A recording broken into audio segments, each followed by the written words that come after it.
Hace más de 350 años, el arquitecto y escultor italiano Gian Lorenzo Bernini puso la primera piedra de esa plaza, bajo la supervisión del Papa Alejandro VII. Sus columnas han sido testigo del intento de asesinato de Juan Pablo II, la beatificación de la Madre Teresa, la proclamación de 30 nuevos papas, innumerables peregrinaciones, la renuncia del Papa Benedicto XVI, la unificación italiana y la toma de Roma, la ocupación napoleónica, los pactos de Letrán, las protestas de grupos activistas, un bombardeo y hasta sirvió de refugio de supervivientes de la Segunda Guerra Mundial. Todo ello bajo la atenta mirada de la inmensa cúpula de la basílica, construida en el siglo XVI por Miguel Ángel, bajo la cual se encuentra la tumba de San Pedro, discípulo de Dios mismo, el primer portador del anillo del pescador. Él fue el primero de una corta lista de 266 papas oficialmente reconocidos por la Iglesia Católica. Estando en este lugar, no puedo evitar reflexionar sobre las profundas contradicciones que su propia existencia encarna. Aquí, en el corazón del Vaticano, se erige un monumento a la riqueza y al poder terrenal en nombre de una fe que predica la humildad y el desapego de lo material. Una iglesia que fue fundada por el hijo de un carpintero, del que se dice que no poseía nada más que una túnica inconsútil. No resulta paradójico a nadie que una institución que defiende la sencillez y la caridad tenga tal acumulación de tesoros artísticos y arquitectónicos. Las estatuas de santos y mártires adornan cada rincón. Representan vidas de sacrificio y de renuncia y, sin embargo, están rodeadas de oro, de mármol y de opulencia. Este despliegue de riqueza no contrasta con los principios de austeridad y servicio que estos mismos santos promovieron en vida. La plaza está llena de turistas y peregrinos que van de aquí para allá, admirando su belleza, sin cuestionar el trasfondo de su creación. Muchos de ellos han viajado desde rincones lejanos, quizás sacrificando un dinero que podrían haber utilizado en necesidades básicas. Y vienen hasta aquí con la esperanza de encontrar una conexión más cercana con lo divino, pero ¿es necesario este derroche de grandeza para sentir la presencia de un Dios que, según él mismo dice, vive en todas partes? La propia historia de este lugar está teñida de episodios que contrastan con los valores que proclama la Iglesia. Desde la venta de indulgencias en tiempos pasados hasta la acumulación de poder político y económico, la Plaza de San Pedro es también un símbolo de cómo las instituciones religiosas pueden desviarse de sus objetivos espirituales en la búsqueda de intereses más mundanos. La Plaza de San Pedro tiene una belleza indiscutible, pero parece representar más una demostración del ingenio y la ambición humana que un verdadero templo de espiritualidad. Nos recuerda cómo las estructuras religiosas pueden caer en las mismas trampas de vanidad y poder que cualquier institución humana. En este lugar, donde se supone que lo divino y lo terrenal se encuentran, veo reflejada la capacidad humana de crear maravillas, sí, pero también de envolverlas en contradicciones que cuestionan su propósito original. Si Dios es omnipresente y no necesita intermediarios ni palacios para manifestarse, ¿por qué entonces existe esta especie de aberración que parece glorificar más a la institución que al propio concepto de lo divino? Desde los albores de la humanidad hemos sentido una profunda necesidad de comprender el mundo que nos rodea, de hallar sentido en lo inexplicable y de encontrar consuelo en medio de la incertidumbre. En esa búsqueda hemos creado dioses, mitos y religiones que han dado forma a nuestras culturas, que han guiado nuestras acciones y que han ofrecido esperanza en tiempos de oscuridad. Este de aquí no es más que uno de los millares de dioses que pueblan las culturas del mundo. Tú solo crees en él porque has nacido en una cultura que cree en él.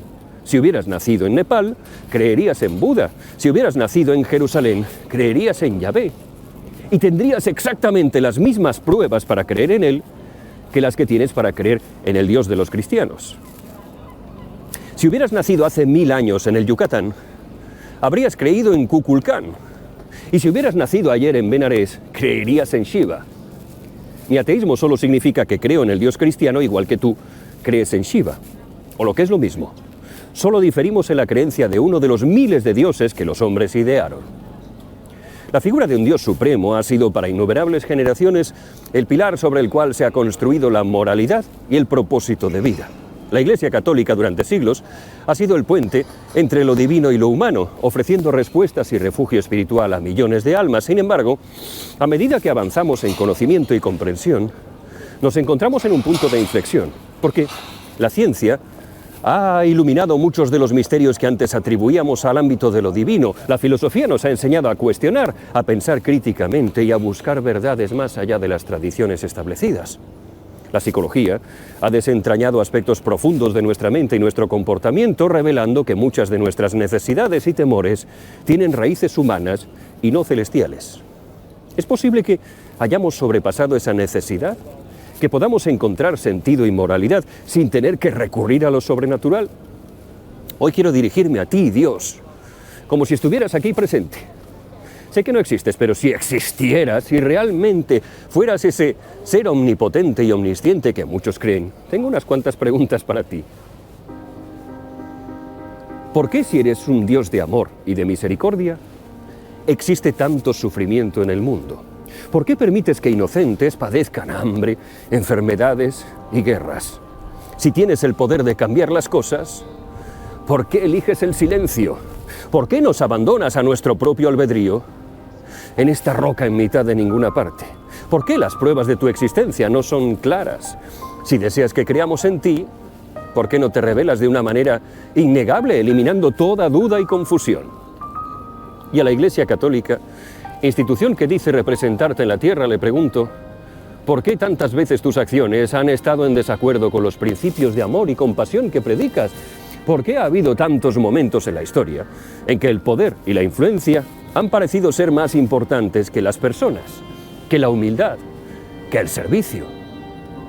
Querido Dios, si tienes un plan divino predeterminado, ¿cómo es posible el libre albedrío humano sin que se vea interferido con tu voluntad suprema? ¿Por qué la salvación eterna depende de creer en tu doctrina específica, dejando a millones de personas sin acceso a ella por motivos meramente geográficos o culturales? Si eres inmutable y perfecto, ¿por qué las leyes y mandamientos atribuidos a ti han cambiado a lo largo del tiempo y son distintos entre distintas denominaciones de un mismo cristianismo? ¿Cómo se reconcilia tu amor y misericordia infinita con la existencia del infierno y el castigo eterno para las almas? ¿No eres puro amor? ¿Cómo eres capaz de condenarlo al infierno a esos hijos a los que tanto amas? Si todo en el universo es parte de tu creación, ¿por qué creaste a Satanás sabiendo que se rebelaría y causaría la caída de la humanidad? Si deseas que todos te conozcan y alcancen la salvación, ¿por qué no te manifiestas de manera clara e indiscutible a toda la humanidad?